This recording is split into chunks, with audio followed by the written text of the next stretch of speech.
Yo, what's up? Welcome back to another episode of United We Nerd. Uh, Yo, I, of course, am your host, Brian. Along with me is my wonderful co host, Joel.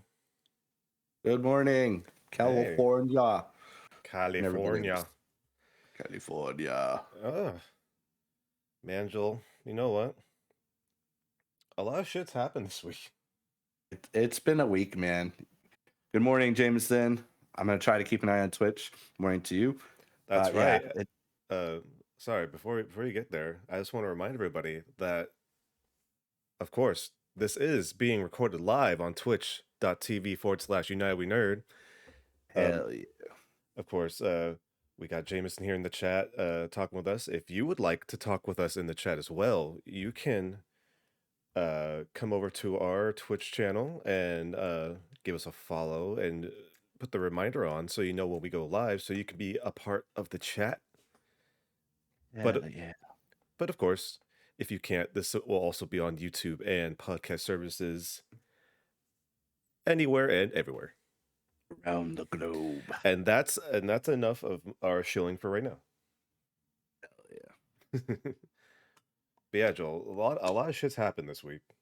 It's been a busy week, and here in the States we had July 4th weekend. And I think that I was talking with a bunch of our friends yesterday. It kind of messed us up. We had that Monday off and I was like thrown off, but a lot did happen. Big news this week all around. And there's been news that we haven't touched on in a while too. So we'll probably go in and out some old things and updates with ourselves as well. But yeah, there's a big one I almost missed earlier this week, but I had the opportunity to catch it. So Do you wanna start with that? yeah, sure. But just go over what's been going on with us. So I'll take that first, and I'll let you go, Brian. So those who know, I streamed Titanfall 2 for the first time. Hell I've been putting it up yeah. for fucking years. Okay, so I finally got to play it. It was amazing. Now I was just saying on the stream how you guys hold other games to higher standards because of this game. I can see that now. It's like, wow, it's a short, sweet, awesome package. So I'm glad I played that. So if Game Pass, go check it out. Titanfall 2. Lots of fun. It was the best shooter that EA ever bungled. I see why there's 2,000 people still playing it after 6 years. Which I'll see if there's even, half of that for Andromeda coming 7-day, but we'll see. What else happened? Oh, I did a D&D one-shot the other day, but it's probably going to evolve into more than a one-shot. I'm only bringing this up because I saw a friend who I haven't seen in years. So we got to actually finally play together. That was a lot of fun. And one of my buddies, he expressed interest, but he said he'll be at the next one. So that was fun. Yeah, and with that, we wrapped up part 2 of our campaign for Mass Effect. So we're about to go to part 3, the infamous Mass Effect 3 version. So I'm excited for that. That's a little hiatus right now, but that's what happened with that. For those who I know who listen for the Destiny content we talk about, I actually made it to the Lighthouse the other day, last week, which is the famed Lighthouse in Trials of Osiris, the super sweaty competition every weekend. If it's not Iron Banner, I just say you have to go 7 matches without losing, basically, 5 rounds each, and I got extremely lucky in 2 of the rounds. One of them, a Titan popped their super. They thought was the last round. It wasn't. We still had another round to go, so that helped us. Another one was, it was either, I think it was match 5 or 6. It was a Titan with the bubble. We all used their supers. And I was like, oh man, that bubble's gonna fuck us up. We're gonna lose. But I was like, oh, it's okay. I'm not too worried about getting flawless. But it was like, oh man, I'm on the path there. I'm close. But the guy disconnected. So oh no. I was like, oh hell yeah, I feel for me. bad But that for sucks that for guy. that guy. I was like, yeah, I'm pretty sure they would have won. So it's the Lighthouse for the first time. Not an easy feat either. Does that mean that from now on you're going to be carrying us in Iron Banner? Fuck, probably. But anyway, hell yeah, let's go. Easy wins. I will say the flawless pool is no joke.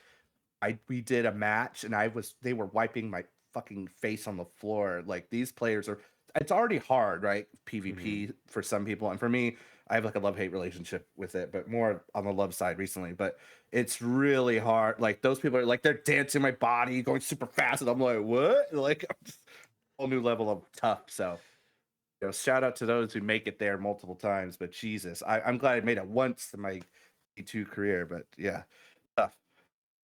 That's Sitting tough. high on the mountain now. Yeah. And for those who are friends who listen often and know us well, we actually rebooted this LARP game we do called HVZ. Oh We run yeah, dude. around and play essentially a modified version of tag with Nerf guns and blasters. We give them missions and stuff. Me, Brian, our buddy Jameson were moderators. We put it on. It's a volunteer effort. Um, with COVID, we put it on hiatus for 2 years, but there were people asking during COVID, hey, when are we going to play our game of Yeah. tag? And we're just like, are you serious? There's like a pandemic right now. But people wanted it. And we put it on again. It's like, let's just do a litmus test to see if people actually want to do it. I was hella like downplay. Like I was going to be like 7 people. We had like a big turnout of like 30 plus people, which is It was we usually have like 20 to surprising. 30, but it's like 30 plus. So including us though, but it's still, people were Yeah. very passionate, still willing to play. So that was cool. Go out, touch some grass, have some fun, do some missions. So And and that what was cool. and what was surprising about that is out of those like group of people, like it was almost a majority of new people, Yes, half because I'd say we're new. Yeah, like we had some like dedicated like regulars that came by, because they've been waiting for the past few years. But like we had so many new people that like I was so surprised by. And the fact like you said, it's been almost 3 years, so it's like I'm surprised like there was enough people that wanted to do something again, same. you But know. and there are people who were very sad who couldn't make it, that moved on or moved or are busy with their lives. So it's Yeah. crazy. The passion is still there for games. I mean, just like Titanfall 2, there's still a love for it. Fans still want to do what they do. It's Yeah. crazy. And of course Another thing. the humans Oh, go lost. ahead. Go ahead. No, Oh yeah, humans always I'm fucking. just throwing out the humans They lost lost again. twice actually. Anyway, um, usually lose twice. I actually started playing the Avengers game with my wife too, with the Square Enix one. It's a lot of fun. I've been putting that off for a while. I was Dude. hesitant, heard a lot of like not great things, but narratively and controller wise, it's a lot of fun. It feels really good. They added the Almighty Thor too, and she's pretty fun to play. So Yeah, that's cool. I was surprised that they actually did that. yeah, Apparently and there's I love. rumors. Oh Oh, no, go I ahead. was gonna say apparently there's rumors that She-Hulk is coming too. Ooh, nice. I just love that they add these characters for free. That's really cool. I Mhm. wish there was another character that was in the Xbox version, but I'm not going to talk about it right now. Maybe one day. But yeah, that's about it for me as far as gaming and nerd shit goes. What about you, Brian? What's new with you in that sphere?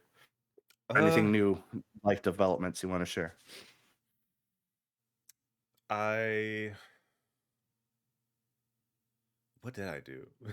I'm trying to think because I this past week I did a lot of stuff that related to the podcast, Yeah. like setting up some stuff for the podcast. But like, what did I do in my free time? Oh, I picked up Sonic Origins on the Switch. Nice. That is so before the game launched, it had a little bit of controversy on Sega making a very weird ass pre-order bracket. So Sega doesn't have the best track record when it comes to like pre-order bonuses and shit like that, because they literally had like 5 different tiers of content for this game, where it's like, oh, if you just get the game, you get the game, and then like whatever. But if you pre-order it, you get this certain thing, and if not, you can get this piece of DLC that adds um, special music or special content to the game. Or if you get the deluxe version, you get everything. And but then it's like you can only pre-order for a certain amount of time, and it's just like, okay, Sega, thank you for making it weird. But besides that, the game's really fun. Just to kind of reference people don't know what it is. Sonic Origins is a kind of anniversary ish remastering of Sonic 1, 2, 3 and CD for that came out in the Genesis. Um, it's really nice. They remastered it to have it be the new current aspect ratio, so it fits the full screen. Um, they have the classic version of the game, and then they have an anniversary mode of the game where it has a new aspect ratio. It looks a lot cleaner. Um, Nice. they changed it so that you have infinite amount of lives, but there's no save states, so it still kind of punishes you a little bit. So like if you die, you have to go back to a checkpoint or restart the level depending on and then there's like coins that you can collect that unlock like special like background music in the Sweet. library or like kind of like illustration art from like the games that you can collect. And the coolest feature that I love is that they made it so you can play as Sonic, Tails, or Knuckles in any of the games, even the ones that they were in. So I played Sonic CD because I never played it because I never had a Sega CD, and then I went back to Sonic 1 and played as Knuckles because he was Nice. never in that game and you couldn't play him in Sonic 1. So I I booted up and I started Green Hill Zone, right? And you know, I wanted to see, okay, how far can I glide as Knuckles through this level? And literally, when I got to the first high point, I just glided all the way to the end of the map, Nice. and I didn't even reach the ground. I was just in the sky, and all of a sudden, it made the goal noise, and it's like off. It was so much fun, and it's like it's just cool that they went back to like the original games and kind of added a new twist to it for so that people that weren't like born yet when those games came out can experience those games like Mm. as they were or in like an easier way. And then also the people that have grown up with Sonic be able to experience those games in a new way. It was really cool and really fun. I haven't gone through Sonic 1 completely yet as Knuckles, but I'm gonna go through all the games again. It's gonna be fun. I remember hearing about that. I really appreciate when devs go back and touch something up and really add nice little things like that. It just makes a Mhm. difference and shows like the love that they still have for the game. And I'm hoping they're because they're doing like a reboot of Coder that they do some fun new things too. So I Oh mean not yeah. a reboot. I know it's a remake, might be a reboot, but I'm really hoping they tap into some old things and definitely remember and to do fun stuff like you can do before as well. I Yeah. love that shit when they revisit and put in new things. That's I'm hoping so too because I was always intrigued by KOTOR. Um, but the gameplay style is something I don't really click with that much. yeah. So I'm hoping that they kind of not completely change it because still people still want to experience how it was originally, but Yeah. maybe as far as gameplay wise, maybe kind of what they did with Final Fantasy VII Remake, where Oh yeah. um it's not exactly turn-based style anymore, but you still kind of have a little bit of that modern kind of like character actiony kind of thing. I would really dig that, and I think it would be really fun. Yeah. Yeah. Um, but yeah, Sonic Origins is cool. I recommend it. I'm kind of hoping this isn't going to be a retelling of what happened when Sonic Mania came out, because Sonic Mania um, came out and it was made by a fan turned developer Christian Whitehead, I believe. And it was a fantastic game. It was a great celebration of like classic Sonic, and it was really cool. And then a few months later, Sonic Forces came out, and that was a an interesting comparison. So depending on when Sonic Frontier comes out, I'm kind of hoping it's not going to be treading the same water, like having a cool like classic version of Sonic and then having the new modern game and have it be trash.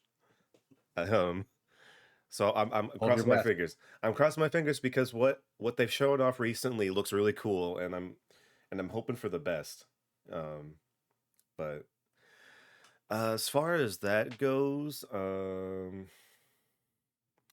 I dipped my toes back into Valhalla, Assassin's Creed Nice. Valhalla.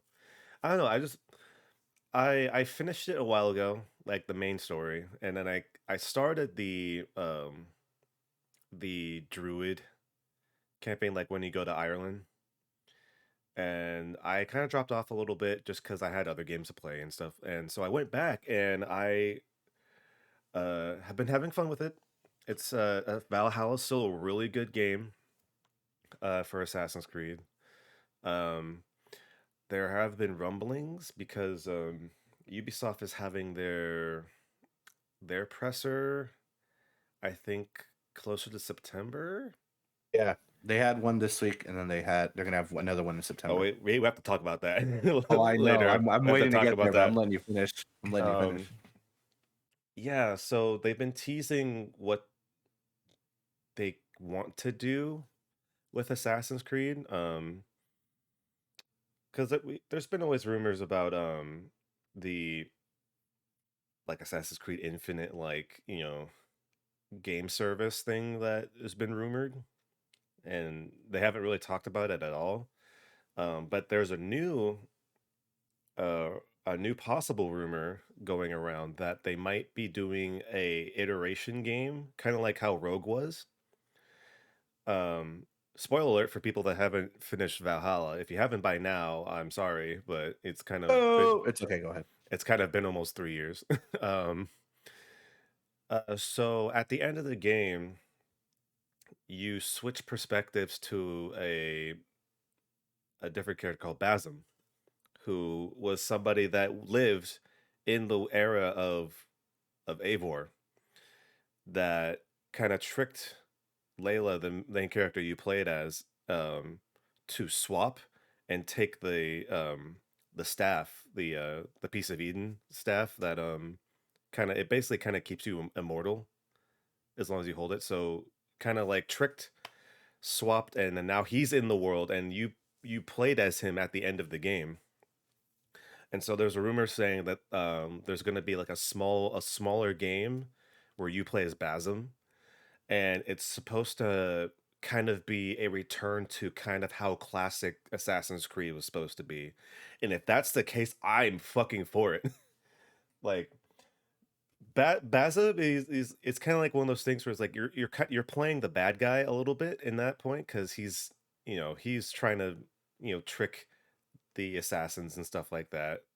He was an assassin, but he's kind of like he has his own motives now in a way, just because he's seen other things, so now he's kind of like lusting for power. So it'd be kind of like a interesting kind of rogue like game, and like that's all that people have heard. So I'm hoping that's kind of true, because I would kind of like to see if they can kind of bring Assassin's Creed back to how it was, but like kind of still um reinvent how that gameplay was, just because the newer like RPG stuff is cool, but I've told you this before, Joel. It's it's kind of like a plus and a minus for me, just because I love Assassin's Creed. I loved like the storytelling in that game, and then once you kind of you still play a character, but it's a character that is kind of like that you create. It kind of takes me out of it, because I want to see the story of the character. But if I'm dictating the story, it's not that exciting to me, because you know it's like either just make a completely new character, or give us a character. I kind of hate that in between, where they give us a canon character that you can just make into whatever you want, but then at some points it doesn't matter anyway. Yeah. You know, It so gives you some autonomy, but back to your point about Rogue, yeah, that was a wild game. I played that really late too, and the choice it's just interesting playing as someone on the opposite side and yeah, their motivations and stuff. And that was really good. And that ending to Rogue, whoo, that was a nice tie-in. it's I was great. did not see it coming. So I'm And sure it's going to be handled with care very well if they do go that route. yeah, and that was the thing. Like Rogue was such a sleeper, because it was during the transition of the console generations. It was a 360 and a PS3 only game. But then, of course, everybody was looking at Unity and kind of the trash fire that it started out to be. It's like don't get me wrong, like Unity was an okay game. It had a lot of struggles, like a lot of early generation console games did. Um, but Rogue was such a good game, like surprisingly good game. And if they can do that Mm-hmm. again, that'd be like that would be great. Yeah, if you haven't played Rogue, go get the Rebel Collection because it comes with 4 and Rogue, and those two are really good games and they're great. Um, Mm-hmm. so yeah, I did that a little bit. This past week, the new Pokemon TCG set came out. It's the crossover with Pokemon Go. Really cool. I just got part of my order in yesterday, and it's really sick. It's basically just kind of like a cool, like little, like fun. Like usually summertime is when they have their fun, like little crossover, like special set. Um, and this one's cool. It has a lot of references to Pokemon Go. A lot of characters from the game. Um, a cool thing. It's like nothing like big. It's nothing like big and important for like the overall meta of the game, but it's really cool because like Joel, you know like in like every pack they have like the uncommon like reverse hollow Yeah, cards. yeah. So in the Pokemon Go set, there is a possibility, and I have one here. Sorry for people listening, but you can go look at the video version of this. There's the possibility that your uncommon card has, oh god, the light. Uh, there you Finding. go. You see that little ditto right there? Oh, I have seen that before. Like it's a fake one. It's like a So Ditto version. So what I haven't done this yet because I'm kind of waiting to see if I can get because there's a few that can become a ditto. Yeah. And so basically what this is that you can peel like the front part of this isn't actually a sticker and then behind it is an actual ditto card. So it's kind of like how in Pokemon Go you catch a Pokemon, it's like, "Oh wait, it's a ditto." And it's Smart. actually cool because in Pokemon Go there are only a certain Pokemon that could be a ditto, and those Pokemon are cards. So like those same Pokemon are cards that could be a Ditto in the set, and it's really Um, sick. I might actually have to. You this talk of the Pokemon Go crossovers actually making me want to get a set just to unpack for fun. Yeah, Hey, I know a place where you can get it I know. I know. for an actually not scalpy price. Oh, okay. All right. That's the kicker. There you go. But yeah, I'm having fun with that. I'm still waiting for a part of my order. Um, everything's kind of being released a little bit like sectionally.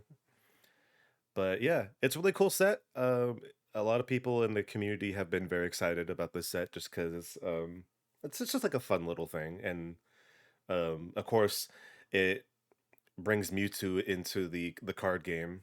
Um, Oh yeah. his return is here, so everybody's been excited about Game. that. Um, yeah. Besides that, um,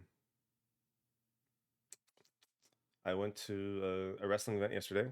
Um, a local wrestling event. Yeah, West Coast Pro. That was really fun. It was their first show at a new venue in San Francisco, and it was really good. It was at the United Irish Cultural Center across from the zoo, and it was a really nice venue. It was like a lot of space. Um, the crowd was great. A lot of energy, and it was a good time. And I kind of as you do at a wrestling event, I didn't lose my voice, but my voice weakened by the end of the night. So I had enough rest to do a podcast today. So, but it was good. It was a lot of fun. I always love going to those shows. Those shows have always been fire. But sorry for people that are interested in wrestling, but I think this is really cool for people to do. So in the West Coast like indie scene for wrestling, every year they have a tournament called the King of the Indies. It's this big one night tournament where they have a bunch of matches and basically win the title of King of the Indies for a year. Um, It used to be hosted by All Pro Wrestling, but they still haven't reopened since lockdown in 2020. So since West Coast Pro has been kind of like the new up and coming like promotion around here, they're hosting it. Um, and they recently announced because they repartner with a show down in San Jose called Pro Wrestling Revolution. It's kind of like a lucha libre kind of influenced promotion. So you always get like cool wrestlers from Mexico that kind of pop up. They recently announced that they are partnering with Dragon Gate, a very well known Japanese wrestling company. And last night, the owners of West Coast and Revolution came to announce that they are also going to be adding Pro Wrestling Noah, another really popular wrestling company, to the tournament list. And they teased that there's going to be more, so it's really cool. It's not every day that you have this small wrestling like indie wrestling company get so much notoriety so quickly, because West Coast Pro is coming up on their fourth year, their fourth anniversary. They've only been around for 4 years, and they lost a year because of the pandemic. Um, so it's so awesome to be able to see, because we've been getting people from Mexico, like stars from Japan, come around, and it's like maybe once in a while you might get somebody of like that notoriety coming to like an indie show. But like even like before West Coast Pro was the thing around here, like that was a very rare occurrence. They've been consistently getting big name stars every month, and to have all of these companies sign on to this tournament is fantastic and amazing. And it's such a cool, like for a wrestling fan, it's such a cool thing to like be able to be a part of, just to be a fan there, because it's like this stuff doesn't happen that often. And so like the everything is just lining up together um to just have one badass event. And there's so many people that wrestle, so many people that either you've heard of or like are up and coming, that are doing great stuff, that you kind of wish that more people could like take notice. And it's getting there. And it's a lot of people are becoming more aware of indie promotions around the country and around the world. So it's a good time to be a wrestling fan. It's a great I time to was be a just gonna wrestling say fan. that's big moves for a little company to reach out to big Hey, other group like work like international companies. That's really cool. like when you have like big wrestling stars on Twitter being like, "Hey, one of my goals, I want to go to West Coast Pro." You're doing something right. You're doing something right. And so it's so great. And it's so weird because it's like it's in our hometown. Hmm. It's like Joel, you and me know, it's like when you think of like our hotel, it's like, oh yeah, it's just a small little place. Like no one, like Yeah. nothing like that happens around here. It's Yeah. like, Yeah. Yeah. so it's just like it's like a cool like grassroots, just like start from nothing and now we're here kind of situation, and it's just great. I could talk about West Coast Pro for so long. It's a really good company. If people are living in the Bay Area and are intrigued about wrestling, go see a show. It's great. It's fun. The energy is fantastic. There's a lot of diversity as far as just the crowd and the wrestlers there. Um, and if not, you can actually watch it online. This isn't the show. This isn't a advertisement, but I So, because I just found this out because when I had COVID, I couldn't go to the last show they had. So there's a streaming service called Indie Wrestling TV, and it's a $10 a month, and you can watch live or on VOD indie wrestling promotions around the country. Will either tape or will do live recordings of their shows, and you can watch them on the streaming service. And West Coast Pro is involved in that. So it's like the first or second Friday of every month they have a show. So if recommend it, like you spend that $10, it's a fraction of what you would pay at the door, I mean, if you can see it live, it's worth the money. Like, trust me. Can confirm. Can Can confirm. Yeah, that's right. I did take you to one before the pandemic. Yeah, that was pretty dope. That's pretty dope. Yeah, it's kicking. You do yourself a service to go check it out. That's all I have to say. Hmm. That's enough being a West Coast fanboy for now. But yeah, that's my week. Uh, all without the news that we're going to be talking about. As far as our developments go, just really quick, want to touch up on. I know I missed it. We talked about it a little. I saw a couple things, but I did want to bring up one thing, but about game developers conference, right?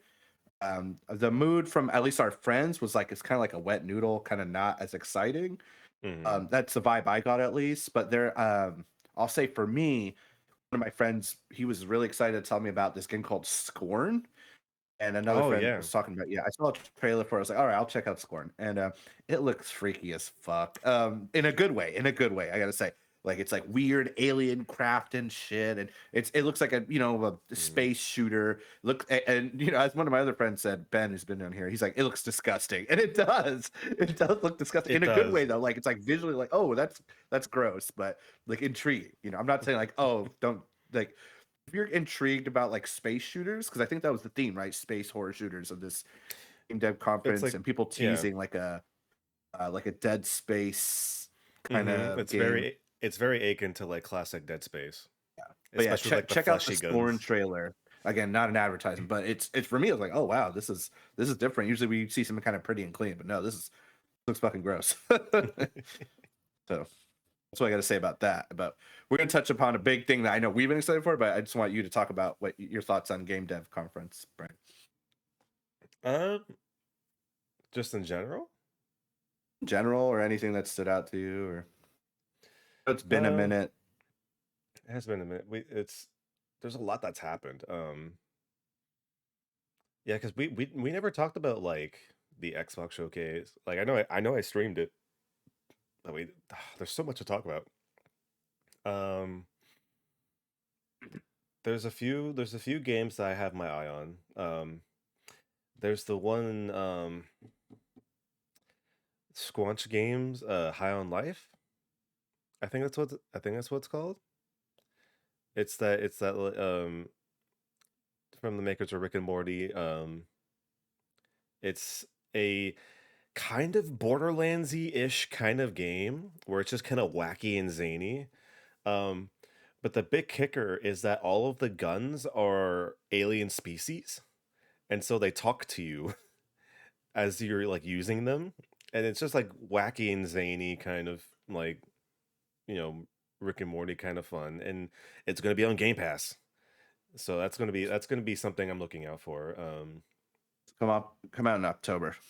Oh, October, damn, that's only a few months. That's gonna be sick. Um, yeah, Scorn looks interesting. It's not really my cup of tea, so Then I mean, if it's on Game Pass, I might try it. you know. Um, what else? There was a. I'm actually so this wasn't at the Xbox showcase, but it was a Square Enix did their little anniversary kind of uh like Final Fantasy stream, and they announced not only are they doing a kind of like it's like a pseudo like remaster remake of Crisis Core, I like did hear about that. the prequel to Final Fantasy 7. Looks dope. Um, I I've rarely ever played a Final Fantasy game.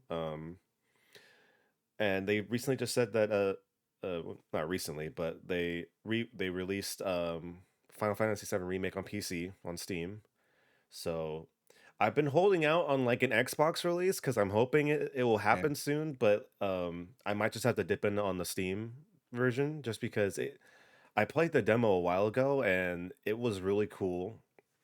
It looked real it felt cool like fun because like it had like that like we were talking about before, like that pseudo like character action, but like still yeah, kind yeah. of Final Fantasy kind of deal to it. So I've never played 7, so I I've been want to play holding out that. for them to make like the Um, whole 7 package, and I just want mhm. to go in. I'll take a look. Right. But yeah, they also want to like get in the Crisis Core, but then also because 16 is coming out soon, and 16 looks dope as fuck. They're like kind of bringing it back to like a not medieval, but they're kind of bringing it back to like kind of like this like ancient like Japan style ish thing, and they have like these big giant monsters that you can summon and all that kind of cool ass shit. It looks really dope. Um, and they announced part two for the Final Fantasy VII remake. I believe they call it Final Fantasy VII Rebirth, Yeah. I believe. And they're trying to have it out in about a year. Kind of almost around the same the release time of uh the first part one of remake.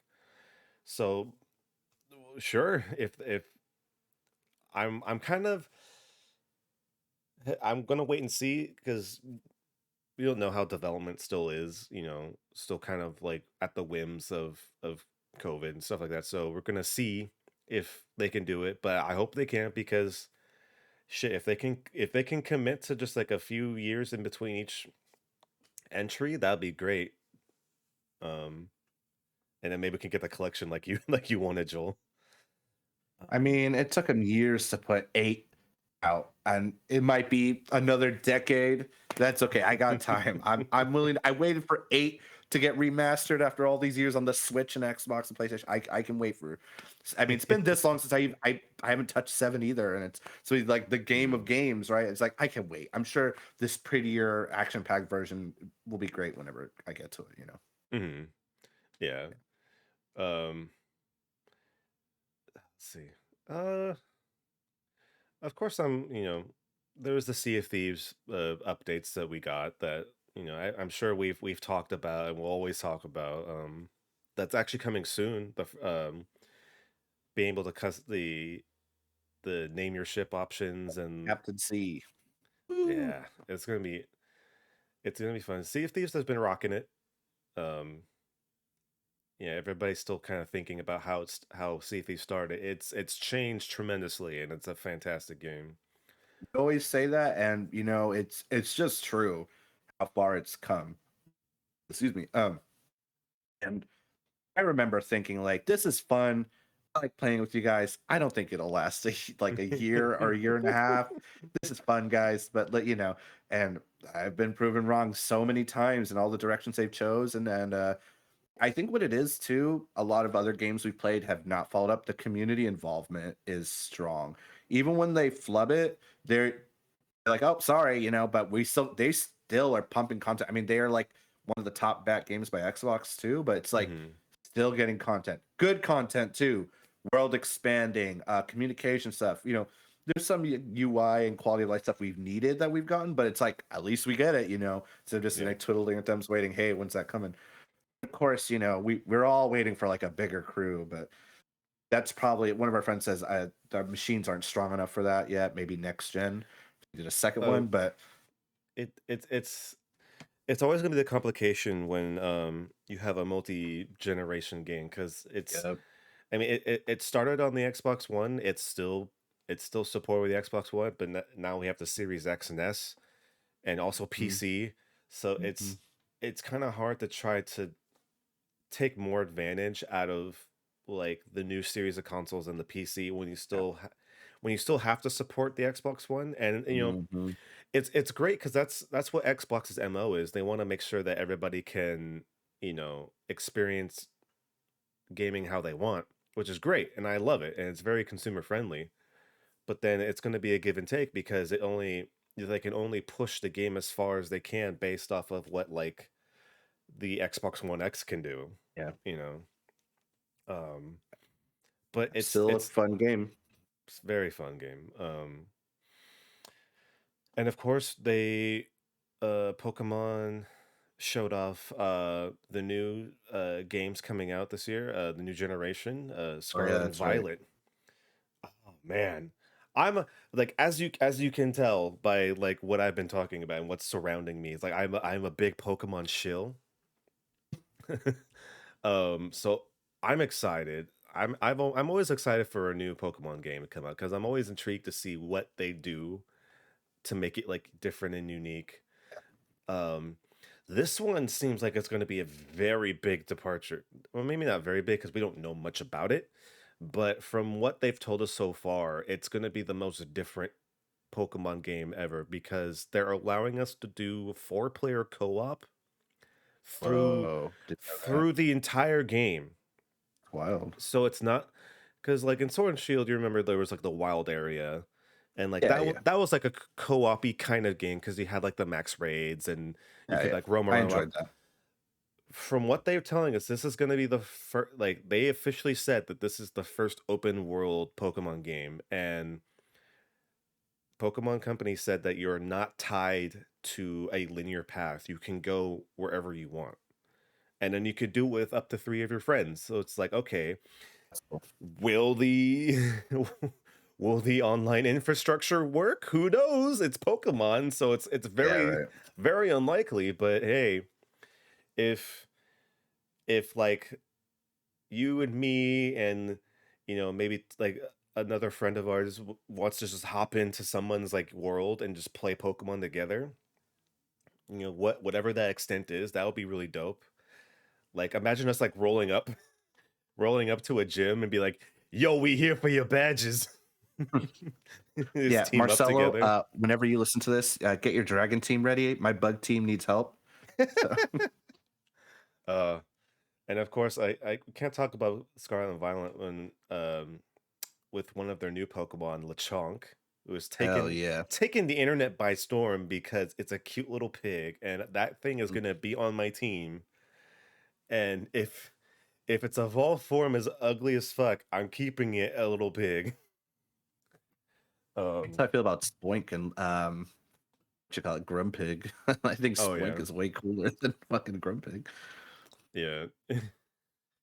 um, and they showed off the legendaries before, and they look interesting because, like, I guess the theme of Scarlet and Violet is that Scarlet is gonna be like kind of like you're looking at the past. You're kind of like focused on researching about the past, and then Violet is gonna be like looking towards the future because it very has that kind of like I can't for life of me I can't remember the names of the Pokemon. But the Scarlet Pokemon is very kind of like I won't say tribal, but it has like very like ancient like aspects where it's like it has like the colorful like reds and blues, and then it has like the feathers. They're like both like lizard kind of Pokemon. Yeah. Um, and then the future one is like has like the galaxy like purples and yellows and whites, and it has like jet engines on its Mm-hmm. feet. Looking at it right now. Yep. And it's rumored that they might be able to be like rideable because like they kind of look like motorcycles. Oh hell yeah. That's the rumor. Ghost Rider, that shit. Yeah, and this is Do gonna be the look like first game. motorcycles.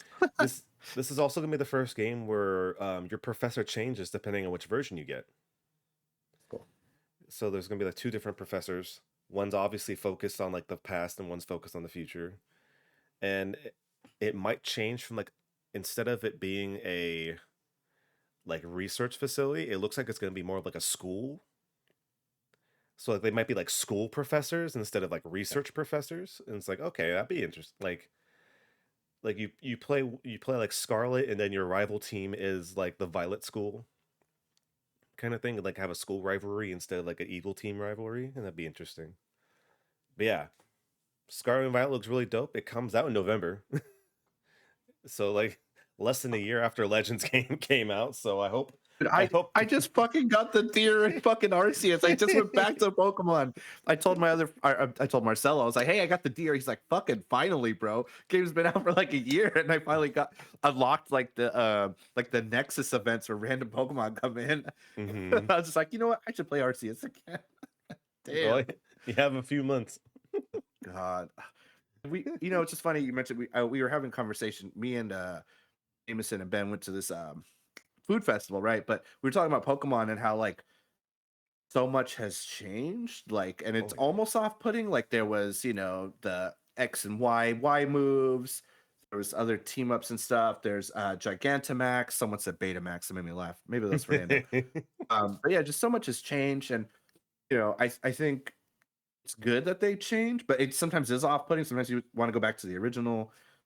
But I Mhm. mean, for me, it's like the nostalgia I think of Pokemon is just always there for me, and how it's like my first like true RPG and stuff like Oh that, yeah. and the thrill of catching a cool legendary Pokemon. And I mean, the show helped too. I was playing the game, watching the show, had the cards, so I think just catching that feeling too. But yeah, I'm just wondering. I mean, the four. I mean, it's like what's the new mechanic? But I think the four people together on an adventure. That's a hell of a thing. And again, yeah, that Nintendo online infrastructure. I'm gonna see how it handles that. But maybe with Unite, they were kind of testing the waters, right? I mean, I mean, it's possible because like there's always gonna have to be something new added to like Pokemon to keep it interesting and like relevant for for old players and new players alike. And I definitely. mean, they've been doing a great a great job so far because there's a reason why they are the most profitable like IP, like Mhm. beating Mickey Mouse and just like overall like sales of that IP for Pokemon. Like they're doing something right. Whether people on the internet disagree or not, they know what they're doing. And I I'm one of those people that just is along for the ride. Yeah. Like you, I've played it since it first came out in the mid 90s, mid to late 90s.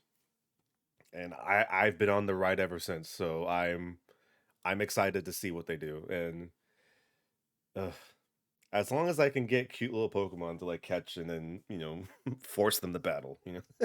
Yeah. Right. Um, Now we just need merch of like fucking Pikachu choke slamming Mickey Mouse. I think we need that now Oh in a god. cage match or some shit. Get like a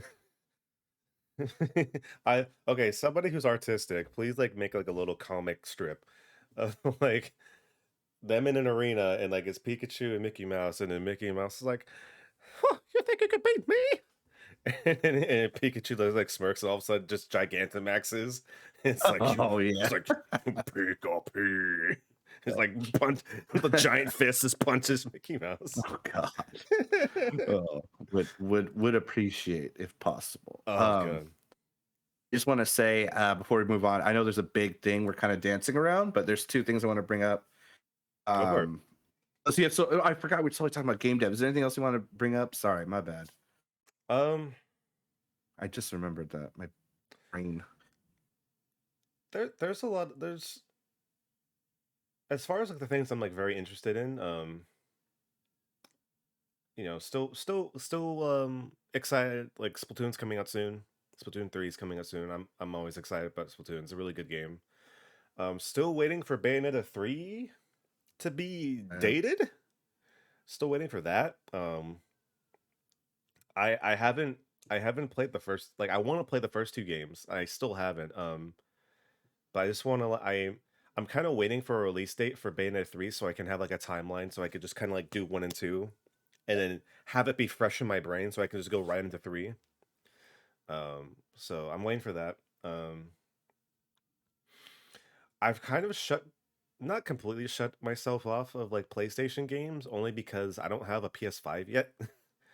And a feel lot that. of a lot of the games that are out or are coming out are like I want them on PS5. Like my PS4 is still working and still functioning, but it's like I want to experience it on PS5. I still haven't. You've played Miles Morales. I haven't played Miles Morales yet because I'm It's for one thing gotta because play. I can't find a physical copy for the PS4 anymore. But then I want to experience it on the PS5. So I'm waiting, like because I I know got it on sale, so like they did just announce like God of War Ragnarok's coming out in November as I well. know. Fuck, So so good. I do have God of War for PS4. I haven't played it yet. Gotta play it, man. That's probably my next game on my list that I'm gonna play because 'cause I know you played it on your channel. Um, I've just heard nothing but great like 10 out of 10 reviews for God of War, Uh, and I believe I it. want to see you fight a Valkyrie, bro. I want to. You see me rage. I want to see you rage against a Valkyrie. Oh All my right, god, dude. I There's might only one that was. quote unquote easy. So, Okay. but hell of a game. Anyway. I might have to stream it then. I've normally come to the conclusion that I'm kind of weird about streaming story games, but I think God of War is one of those games where it's like it's been too long, so I think I need to like stream it. I need to like keep on it, and I think the chat will help me with that. Once you start, oh man, it's like the thing is with me with some games, like I know once I'm in, it's it. Like I am like zoned in, and that's one of those games where it did it well. And it's like acting, writing, story, gameplay, just all good. Just when you think you got shit down, they just throw a wrench or something amazing at you, and everything till the end, it's really good. And not that the end is bad. I'm just saying like it's strong. It's Hmm. really strong. But Um, digress. I'm also slightly intrigued because they also like PlayStation like also announced or not uh they announced that they're coming out with that Last of Us 1 remake. Oh yeah, that's They're right. calling it Last of Us Part 1, and they're using the animations that like the graphics of Part 2, so it kind of matches together. It's cool. It's interesting that they're doing that. I don't know if that's gonna make me buy it again, just because I already played the remastered version for PS4. And it's a great game. Don't get me wrong. Like it's like Last of Us is a fucking fantastic game, Well, it's a but ride, man. Watching you play that was a ride. it's like I don't know if giving it new graphics is gonna make me want to play it again, or at least buy it again. You know, but I mean, that's cool. That's some especially for people that haven't played it yet. Um, it's a fantastic game. Like Sony does really good single player games. They have really good stories and great games. But yeah, I'm kind of blanking on anything else that was announced, so I'm just gonna kind of leave it at that. So two but things. I'm going to touch on the big thing. One, sad news, I guess, that Shinzo Abe was the prime minister of Japan was assassinated. The reason I bring this up is because there was a French politician bringing up some images, but he used images of Hideo Kojima talking is about that what happened? yes I was Oh my and he god. deleted the tweet. So a French politician being a little racist. I mean, a little, right? But he was tweeting about him. Oh no. I, negatively probably, but just like, oh, that's not him. And then Hideo Kojima, their studio put out a tweet saying, So misinformation hurts everyone. So I just wanted to bring so that up real so quick. I saw that tweet this morning. Like I was still kind of like waking up, so I had no idea what that was about. I thought maybe Yeah, someone was just talking shit about Kojima, I mean they but were holy indirectly. shit. Yeah, That way is to fucking. insane. I mean, people are saying things about the prime minister. He's not so great. I don't know. I haven't done my political research on him recently. Probably not. Like all politicians, probably not great. But the fact that that French politician used pictures of Kojima the wrong. Oh my god, it's Watch. Watch the game. Well, that's one thing. Kojima's next game is going to be for Xbox. I imagine I could picture a little thing about that being in the game, just as like a fuck you. my first thought was like, this is an actual like Metal Gear propaganda kind of thing. Like he's caught in this thing he's not even a part of. Like this is perfect. This is feel for you. It's like if you ever wanted to be part of some political thing, congratulations, Kojima, you're in it now. Like Oh not no, even because someone's that's fucking racist. that's terrible. Oh my god. It's it's hilarious because it's so terrible. Yeah. Like it's not funny, but Yeah. it's like really. Did that happen actually? Yeah, it did. And feel free to fact check us. I mean, I would love to have Oh any no. discussion about if I'm wrong. Please. I like political intrigue is I think it's fun. Yeah, Oh. feel free to correct me, and of course, I'll do my research. If you come attacking me, I'll do my research. But I just wanted to point that out. Also, a bit sadder news. I mean, The passing of Kazuki Takahashi, Oh the creator yeah. of Yu-Gi-Oh, passed away this week, I So, believe. So yeah, that was 60 that's years old. Yeah. Apparently, it was something that happened when he was like snorkeling. He was attacked by an animal. That's what the first article said. I didn't dive too deep.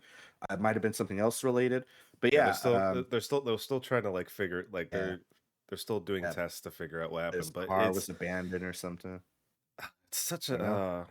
like I know we talked a lot about Pokemon, but like right right right next to Pokemon, like Yu-Gi-Oh was like the thing Oh yeah, right in after when I we feel were like my kids. right when I was starting to like wean off Pokemon, not really, but when it's not cool or whatever. Um, like Yu-Gi-Oh was the thing. Like It it was fucking hot. exploded like everywhere. And I didn't get into as deep as some other friends or but I understand the references and stuff, but it was like those card acquisitions, getting those cards, people's love of the certain creatures and the anime too. It was woo. Oh, dude, the It came anime, out of nowhere and it was hot. dude, people still like praise and like reference the original anime to this day. You know, it's been around for so long, but it still has that. It's almost like how in anime, like you have like the Cowboy Bebops and you have the Pokemons, but it's like Yu-Gi-Oh had like at least the original Yu-Gi-Oh has gotten to like that almost like immortal status. It's like, is it the best anime in the world? No, but it came around at the perfect time to where everybody latched onto it, Hmm. and like you had the manga, you had the card game, um, and it was just like a phenomenon. It's like just like how Pokemon was. It's like Yu-Gi-Oh became like the thing that everybody talked about. Yeah, it's really sad. It's really unfortunate that you know it had to go out that way. It would have been nice to have him just kind of like live until he just died of old age. But like to have it happen like that is very unfortunate, and Yeah. it's so nice. The situation is fucking terrible, but it was very nice to see like everybody on social media became like giving their respects to Takahashi, and you know sharing their love of Yu-Gi-Oh, and like Mhm. giving him a send off that I think that he would very appreciate. I And still really I quick st- shout out for go ahead, go no, I was gonna say I still have my fucking Millennium Puzzle model to make, so I might do that just kind of out of respect. ahead. Two more things, I promise. And I know I keep saying two more things, but one, I'm blanking already. I'm gonna go to my second thing. I forgot already. Oops. Oh, one. R.I.P. James Caan. All our Mm. cinephiles out there, you know, big American actor. It's just funny because I recently watched Elf for the first time not too long ago, and I was like, oh Oh, wow. So, okay. and that's an old film, but it was like, oh shit, Yeah, it's James like Caan, R.I.P. Elf, bro. Godfather, Yeah, right. classic legend actor. Yeah, It's it's it's it's sad. It's sad to see like you know, good creative people just kind of like yeah, pass on. It's like it's a thing of life, but it's still very sad. yeah. And I was just having a conversation with Marcel, like these old guys, man, and I mentioned to you earlier, like Santana collapsed on stage. It's like, oh fuck. I Yeah, mean, that he's was weird. old, but it's still like, oh, it's still out of nowhere. It's like, I mean, I shouldn't say expect it, but it's like, oh shit, like, I mean, hi, man. the lifespan of like rock stars and musicians is just like it's question mark because you never know Yeah, because you could they could live until they're fucking super ass ancient. Like fucking Paul McCartney still does. Richards. I'm not saying that Paul McCartney's ancient because he's not that old. Like he's old, but he's not that old. But like he still fucking rocks like 3 hour shows straight without breaks, and it's like it's amazing to see because like oh like shit, he was a Beatle. It's like but yeah, it's very hoping that he's all right. Hoping it was Yeah, just kind of like a bad night. me too. And gets back on his feet real soon. Because Santana is like you don't want him to you know you don't want him to like have his health decrease or like have his ability to perform hindered. Yeah, Because I'm sure like like a lot of other musicians, he just wants to play. He just wants to fucking do it Oh until he yeah, can't anymore. legendary rock star for sure. Oh yeah. What else to say? Oh, so we didn't attend, of course, but there's Anime Expo. It was huge. I saw the pictures, hella Oh people. God. No offense to anyone who went, but it looked like way too many people for me. So, I mean, one day I think I should go to one, but damn, I was like, I would be double masked, or not that that's effective, but you know what I mean? I would be super prepared. It looked packed, and apparently they're like throwing out food for like the vendors. Not a cool move, but I mean that they've been So doing that apparently. But um, yeah, so I, but I was gonna say about that is the first time in a while they actually had a little Ultraman show. I'm a big Ultraman fan, so they had the guy in the suit come out with as Ultraman the monster. They did the drop kick and stuff, that was which cool. is cool. And I think today, or if not yesterday or tomorrow, is the anniversary of Ultraman, like 56th birthday, I think. So I think so. yeah, Yeah. so happy Ultraman Day to our Ultraman fans out there. Still waiting on to see if they bring Shin Ultraman to America, but crossing my fingers for that. Yeah, so cool There stuff. was there was a few anime announcements actually. If we want to just take a pause real Go for it. quick Go for on it. Go that. for it. Um, I think they showed off. I don't know if they showed it off, but they showed a poster for the Evangelion, the Shin Evangelion movie. Oh shit. That's within the series of like Godzilla and Ultraman. Yeah. The poster looks sick as fuck. Like if you ever like get a moment, just look it up. It I'm looks gonna do sick it as right fuck. now. They showed off the trailer for the new Trigun series, Oh um, yeah, that's right. Trigun Stampede. Yeah, Um, yeah. it's not Beastar. It's the same studio that made Beastars, so it has that like CG animation kind of like style. It's not exactly like Beastars, but it's close to it. And it's interesting because it seems like it's gonna be a remake of Trigun, so it's a little more Oh yeah. stylized, and it seems like from the trailer, it's actually showing a lot more of like the past leading up to like the stuff that Vash gets into in the main series. I I have cautious optimism because Trigun was great when it came out originally, and it like I'm all for like reinventing like very old classic ones, especially um for newer generations to get involved with, as long as they do it right. So I want to see what this shows looks like, but it looks like it's gonna be, at least action wise, it's gonna be great. They said that for the Japanese cast, it's a whole new cast. Um, they had no announcements about the English dub cast. But I hope that Johnny Young Bosch is still gonna be Vash, because that he is Vash, and he sounds exactly the same. Like, it's been years, and Johnny Young Bosch still sounds exactly the fucking same. So he could still go and do it. Um, and I did some research, and it's actually cool.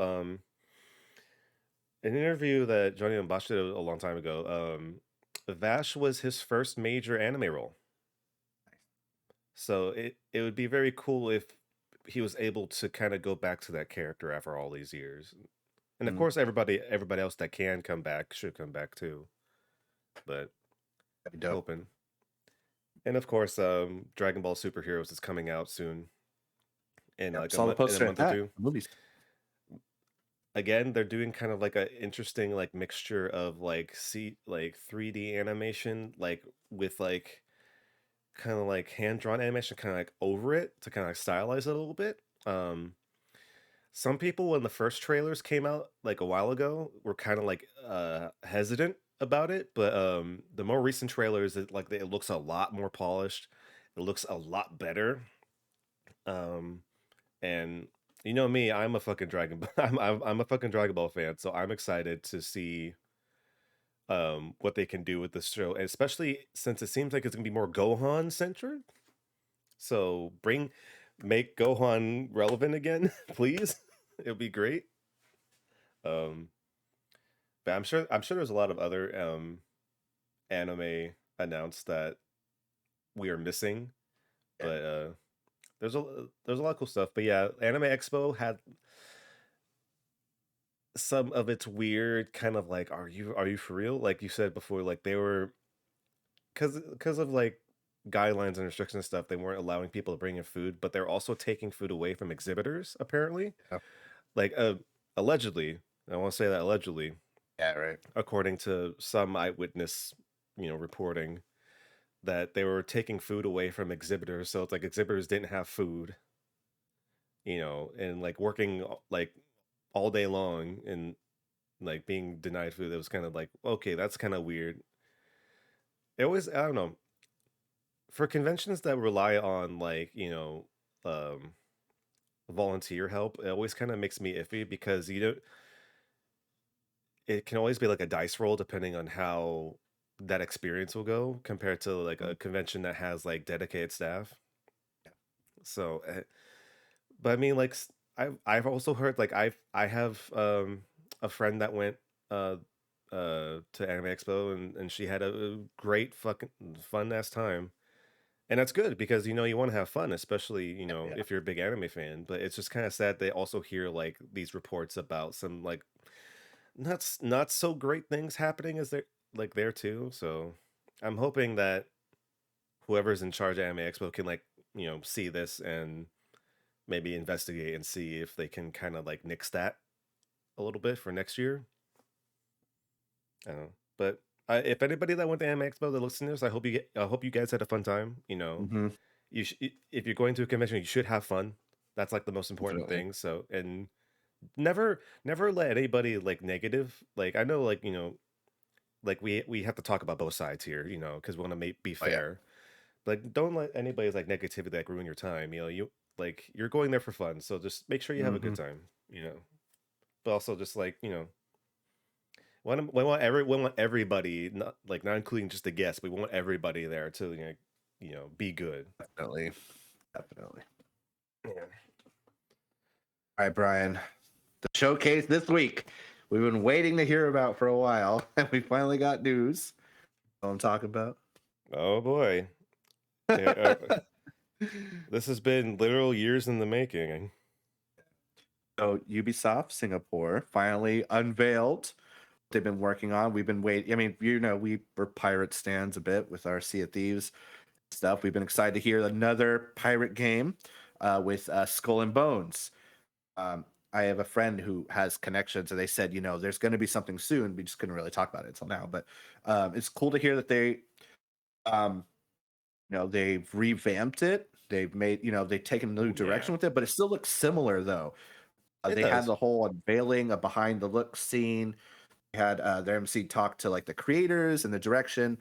It's basically like you're your own pirate, you're taking on your own adventure, your own ship and crew. You can team up and you can essentially like attack forts, plunder, get your stuff.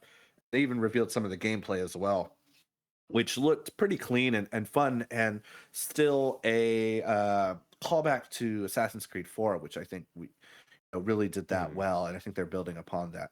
But Yeah. before, I believe, correct me if I'm wrong, but it just seemed like naval combat, and that was pretty much it with your ship, and you would go and stuff. But now it's like you have your character, you can go to docks, you can hang out with people. There's even like an emo aspect, and that reminded me of Sea of Thieves real quick, and just you could, you go to different ports, you team up and stuff, and then you can head out and do whatever. Fully customizable ship too, by the way, different weapons, which look really, really cool. Some of the choices they made, and yeah, they even had that little gameplay reveal where they had the devs do a mission, and they had other devs attacking them, which I thought was hilarious. And it's like, oh, there's my guy, right? He's fine. And then they had, which is really cool in the gameplay. They showed you can like hunt and stuff. They showed you attacking a shark. I was like, oh, that's cool. But then they showed the same dev. He's literally been attacking sharks for like 30 minutes, which I thought was pretty funny. And then they showed like a huge hammerhead attacking the ship. I was like, oh shit. Oh yeah. Yeah. It's for me, quick initial thoughts. It looks, I mean, we didn't really have too much to work off of, but it looks cleaner, looks more customizable. Just looks like fun. It looks very straightforward. And for now, it just looks like it knows what it is. And they were really pushing hard that I shouldn't say pushing hard, but they're really pushing that, like, this is a community thing. We want to be involved. We want to hear from you. We want to hear from streamers, anyone. We want to make it a good experience. So, Oh yeah. Definitely now, because I remember when they announced Skull and Bones. It was they really like leaned on as like, oh, this is gonna be like a spiritual successor to Assassin's Creed 4's naval combat. And it's like, okay, one, that's a big order because Mm, you ask anybody that's played Assassin's Creed 4 and they love the fuck out of it. Like Assassin's Creed 4 is such a yeah. great, like all around great game. And I feel like it was the top tier of naval combat compared to all the other Assassin's Creed games. So like when you're already giving that such high expectation, um, for a while they kind of did themselves a disservice because they showed off like the first trailer and such, and it was just kind of like you say, it seemed like it didn't have like a direction. Yeah. Like all they were really focusing on is like we're gonna do naval combat. It's like okay, That's well, literally it. and it's like all right, well, what else are we like? What else is there? They didn't have that, and so obviously like that downtime they've had from like social media and stuff. They seems like they've been working their asses off and trying to reshape it into something that they believe that will be a great game. And what they showed us seems interesting. I'm not gonna lie. The options as far as like combat goes, and like you said, give me a decent customization suite and I am all in, especially if you get to customize your very own ship. Mhm. And it seems like they have quite a few ship options because there's different types of ships that they Yeah. have. um and that's cool. They did say, I believe, that there is going to be a PvE like zone and then a Yeah. PvP, so that's nice. They're going to have a separate kind of deal. And one thing, like, because we talk about Sea of Thieves all the time and we like how much we love it. One of the things that I think is going to be really cool is that when you get to team up with like your friends and other Yes. players, Yeah. everybody has their own ship. So there's crew on your Mhm. ship, but it's pretty much you're controlling everything in the ship. It's not like Assassin's Creed 4 where you're like Edward and you get to like roam around your ship and like do certain Yeah. Yeah. things. Like you are like the ship. Like you have your character that you create, but you are the ship. Um, but like just seeing all like the different kind of stuff you could do, and the little safe haven like sub world kind of like places where you get off your ship and kind of like walk around and upgrade and customize and talk to other people Hmm. is a nice little touch. And like I think they had like treasure maps where you could like find treasure while you're walking around on the island, which is nice. um I'm interested to see um how, like, because for like the PvE stuff, like I wonder if there's going to be like an actual like kind of like story to your character, because I know they talked about how like you start off as like this pirate that kind of like washed up and like kind of rebuilding themselves and like trying to build themselves up to be a great pirate, which is cool. um and it seems like if you die you kind of like start back from the bottom again kind of deal, so it's like you have to kind of like work yourself back up. um One thing I thought was really cool is I said that your crew actually um can dictate whether you're doing a good job or not. Because if you do a Yeah. great Yeah. That job, was cool. they'll be super on it. They'll be working really well on your ship. But if you do badly a lot, they can actually mutiny you, which They which I showed them, yeah, headbutting you, which I thought was yeah, funny. it was actually I thought that was actually pretty sick. I was actually down for it. It's like, okay, that's cool. It's like I like that if I'm doing a bad job, they like tell me I'm doing a bad job. It's all Yeah. right. Um, but yeah, I'm really intrigued to see, like, they did say that they're gonna do a test, like a server test. Um, I already signed up for it, Joel. I think you should sign up for it too to see if we can both get Yeah. I in. better. Fuck. Um, so I'm very interested to see, because this whole game is based off of the inspiration of Assassin's Creed 4 naval combat. So I'm very intrigued to see how much it like reminds me of that, because like you can have a ship in the water and you can have like combat and stuff like, but it doesn't mean it's gonna feel the same way. So I Yeah.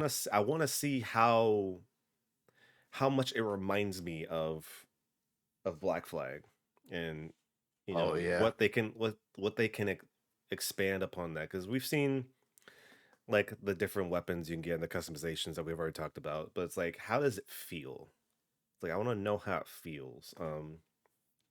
I'm also hoping, because I'm going to PAX West this year, so I'm Oh kind of yeah. hoping that they're also going to be there, so I can get like hands on about it, and maybe talk to somebody about Skull and Bones a little bit, which would be nice, Be and dope. then I can relay that information back here when that happens.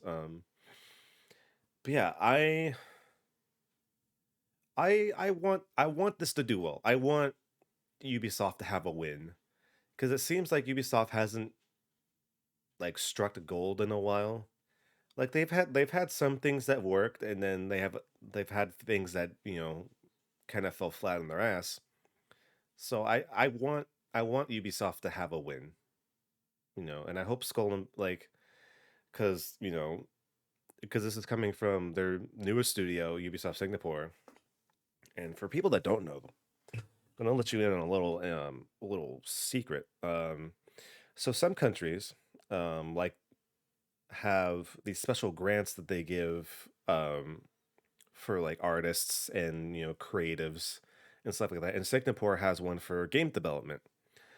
So they have a grant from the Singapore government. So what that means is, that helps them out creating the game, but also that means the game has to come out. So if people thought that this game wasn't coming out, that's not an option. They had to make this game work, and from what they showed us this past week, it seems like it's working. So I'm hoping, with the test that they're gonna do in a little while, I hope that like helps them out like a lot as far as like just tuning their servers up. But it's like I hope this succeeds, because if this works, we could see other cool things coming out from Ubisoft Mhm. Singapore, and it'd be really cool.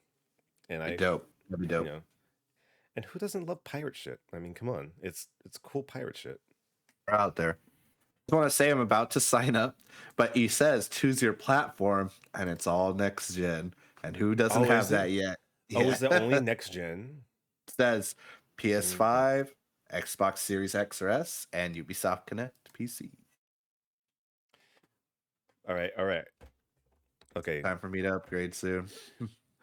okay, nerds. We need to do a get Joel get Joel a new console fund. We need to Oh we my need to start god. that right now. No, I already got. I'm good. I'm just torn. I don't know which one to pick, man. I'm. It's a Fuck. struggle nowadays, dude. It's a Yeah. struggle. Because like, yeah, like you recently just got like the Game Pass, so the Game Pass is such a nice thing, but it's also not like Yeah. super dedicated to a console unless it's like Yeah. necessarily one thing. But Yeah. then PlayStation's like knocking out like these really good games, I know. and then It's the only PC, reason. It's like, oh fuck, God of War 5, Spider-Man 2, uh, Fallen Order, Wolverine. which can go either way, but still, it's like all three will just be right there. You know. It's like hmm fuck. And this It's a game, fuck. it's a struggle. That's okay. When it comes out, I'll have you come over so you can get your hands on it, Or I could just get a new PC, like everyone's been telling me, and just say fuck or everything that, else. or that. Just be like Yeah. my buddy Adam, just get an Alienware and just have a loud ass fan, just be happy. Yeah. So Joel, do you have any other opinions on Skull and Bones? It looks like a lot of fun. Again, a lot of promise. I mean, we've been this route before.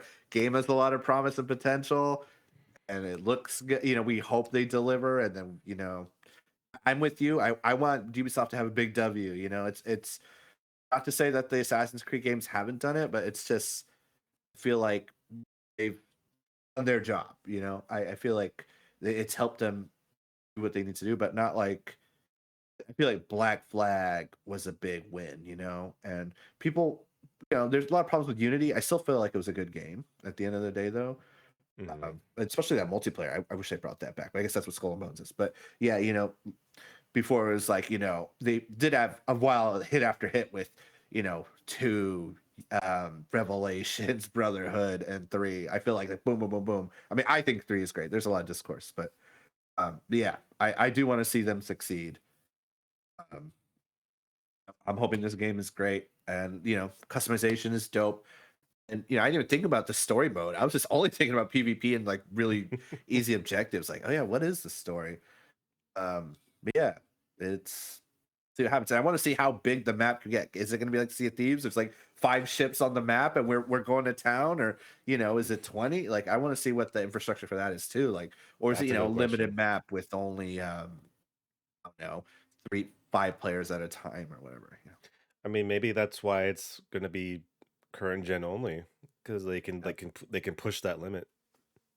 I do like. I just want to say really quick that they have this. They previewed it. I don't know if they can take away like a safe zone, which we have in our game too. Like you just like, oh, I'm in trouble. Go to the dock. I'm safe. How many times are we gonna do that? Like, oh shit, how close are we? Go, go, go. Exactly. Crash that shit. You're safe. Um, all I have to say is that Ubisoft, yo, if you can get me a ship set of the Jackdaw, Oh, dude. I will pay you whatever it takes. I'm Just sure just give it to is me. unlockable via microtransaction or beating the story. I bet you. I hope so. Or what if that was the mission to sink the jackdaw and then you get it? I would do it. It would hurt me, but I would do it. All I Uh, gotta say is that I feel like Ubisoft and Rare should talk to each other. This is like oh God. prime, man. If Sea of Thieves somehow got like Black Flag DLC, I would like I already lost my shit for Pirates of the Caribbean. I would doubly lose my shit if like you got to like sail the seas with the Edward Kenway and like the crew and like Ottawale would just talk shit a lot. That'd be Even if there's great. like a Skull and Bones crossover, I just feel like it's silly not to. The two biggest pirate games, and it's okay to be competitive, sure, but like would be great. I think extend that hand and do a big handshake and bring something cool together. But And it'd be really cool. It would be really cool. they kept quiet about Disney, and that came out of nowhere. So, Oh yeah. Anything's possible if you can get Disney involved. oh yeah, that's true. Um I I don't know if this was on your docket, but I wanted to bring this up because it's fairly big news. So it was just announced literally like 2 days ago from this recording, that E3 has Oh been yeah, bought. I don't know if it's bought or if it's being ran by ReedPop. For those who don't know ReedPop is the company that organizes PAX, Star Wars Celebration, and a few other like big known conventions around the country. Yeah, they are now gonna be the organizers for E3. E3 has been kind of struggling these past few years, like COVID withstanding. They've been kind of having a dip. Um, 2019, they had that big, huge like security breach scandal, um, with everybody, all the people that went there, like their data got fucking like leaked and shit. Of course, during the COVID like epidemic, like they didn't have a show. They had a digital version of the show last year, and then this year they canceled. So uh Repop announced that they're going to be taking control of E3, and they're going to be coming back next year for 2023. And it's very interesting cuz like Joe, like we've been to PAX West before, and as far as like we could tell, it was a very finely run convention. It was like we had a lot of fun. From what I've heard, people from Star Wars Celebration, they always have a lot of fun there. Um, this is gonna be interesting because now Repop is gonna be controlling E3 and PAX, like the were arguably some of the biggest like video game related expos of the Mhm. year. Um, yeah, I don't know what this mean what this means. What because they did say that they want to keep the stuff that everybody loves about E3 kind of like intact, but they also want to change a lot of the stuff that people have been kind of like complaining about for years, as far as like operations and how some things have been kind of faulty for a while, Yeah. and kind of just like kind of cleaning up like the back end of E3. So yeah, what do you think here about this news?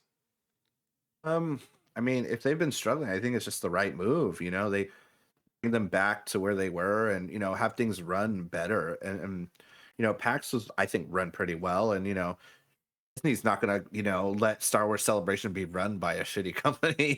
So I think if anything, this will help save them if they're in trouble. But also, it's like a proving ground. So if they fuck up, oh Oh dude, yeah. like ooh, that's just bad for everyone. But I mean, if they probably will still have a good relationship with Star Wars Celebration and PAX and all that. But good on them for thinking like, oh, we need to really clean this up because obviously, if they had a big security breach too, like, oh, so Hmm.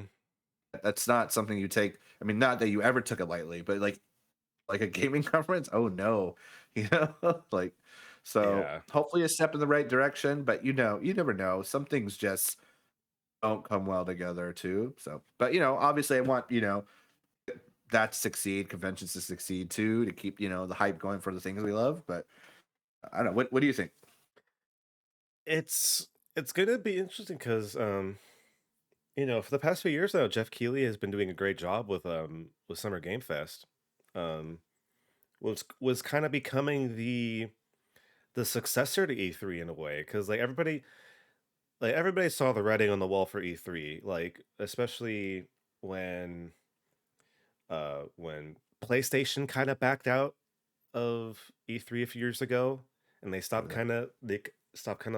had their own individual press conference that they normally do, but they didn't have a presence on the show floor um anymore. And like, a lot of people started having their, press conferences digitally, and then um, you know, um, just the attendance was gotten all out of whack because, at first they did have like the interchange between, regular consumer guests and like industry people, and then they went away just having industry people, and then in like the late 2010s they brought consumers back, and then it was kind of like a weird like fight, because then you had this influx of people coming in, and so it made it harder for people reviewing the new games announced to kind of do their job. And so it's just kind of like this weird mess that, give or take, depending on who you ask, was just kind of like a hard time, or just what have you. um it's going to be interesting because I know, from what I've heard, Summer Game Fest is still going to be a thing. So whether um Jeff Keighley like works something out with Repop, and then kind of has Summer Game Fest like kick off with E3, have that be the starting point for the summer, and then have announcements, because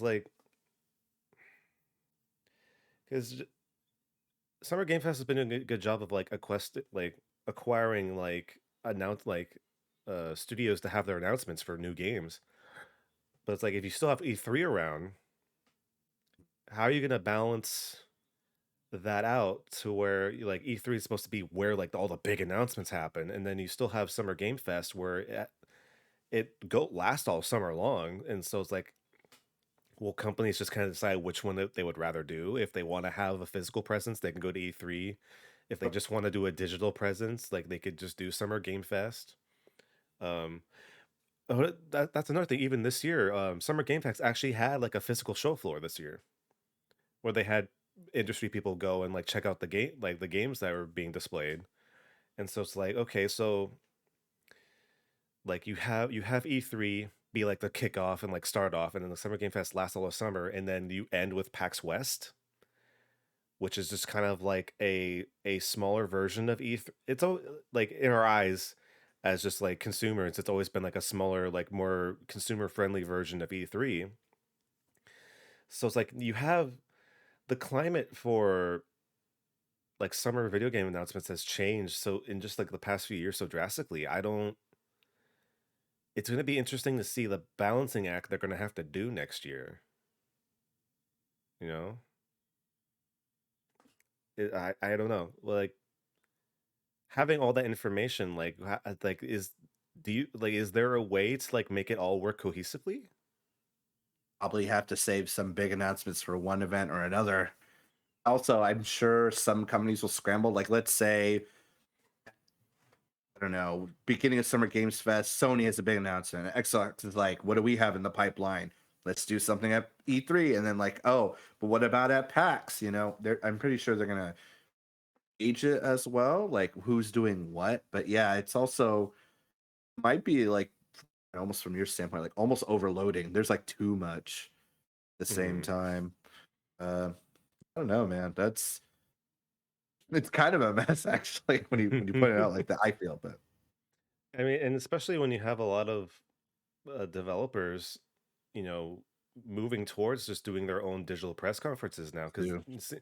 throughout the summer, you have everybody just kind of doing it at their own time. Where back then, like everybody had to do it at E3 because that was when all Mhm. eyes were on video games at that point. But now it's like you have like everybody is now more active on social media. They have, you know, announcements coming in like at their own pace whenever they want. So it's gonna be a balancing act. It's gonna be a which company favors what kind of presentation. Too. Yep. Would they want to have that big kickoff of E3, or would they rather just kind of have their own digital press conference for Summer Game Fest and then ride into PAX or Gamescom when that comes around. I don't know. It's gonna be interesting. It's gonna be a lot. Um, but Repop, they do a good job of organizing like big popular events.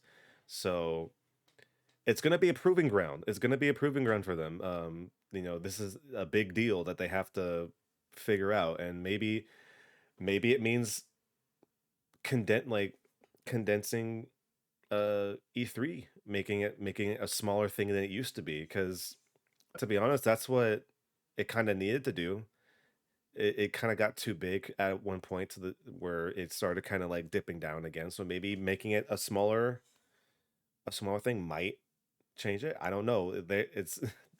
It's in their hands. They have to figure it out. So I'm just gonna sit back and hope that it works out, and we just have a lot of cool game announcements all summer long. It'll be great.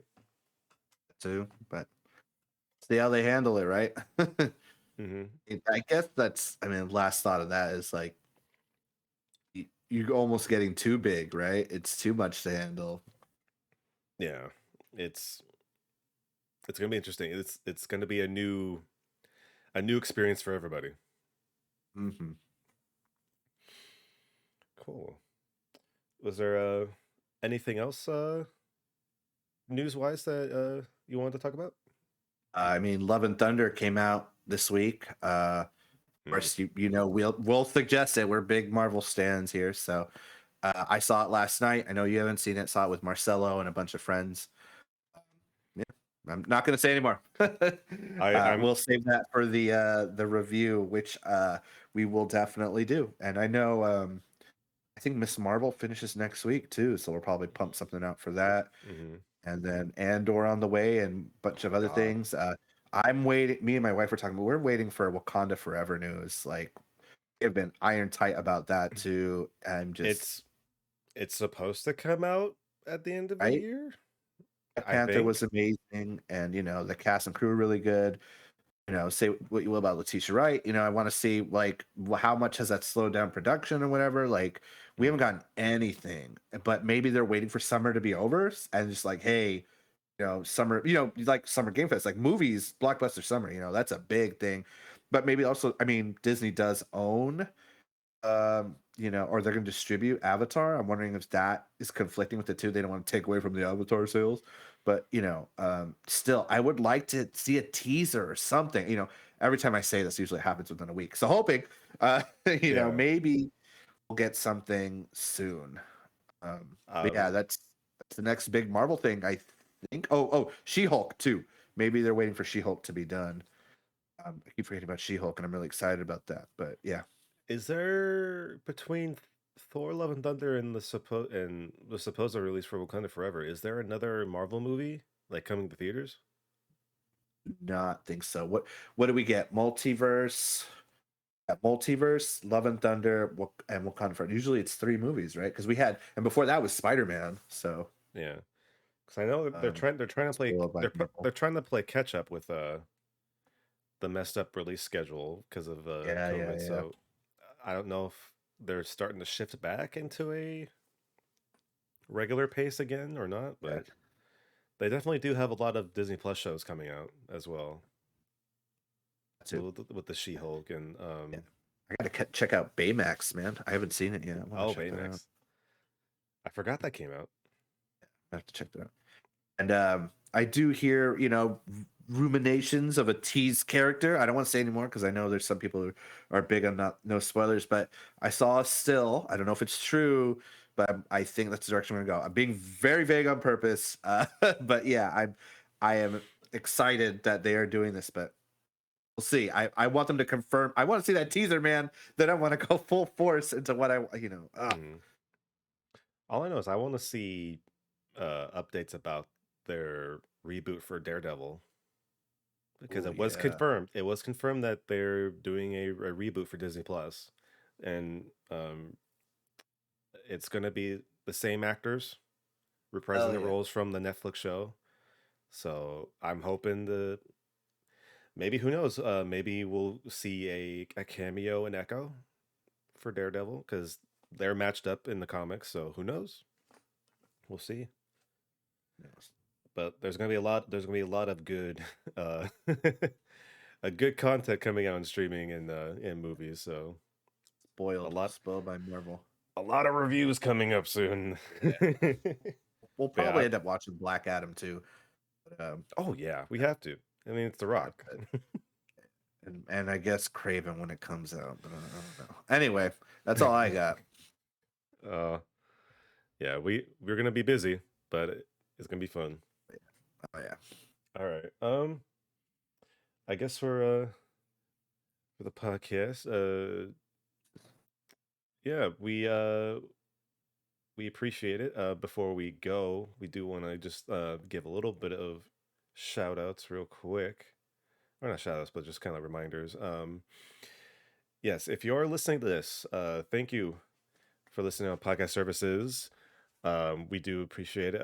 If you can leave a review on certain ones. I think Apple, and I don't know if any other ones have reviews, but if you do, Like Google please too. please leave a review. Give us a nice review.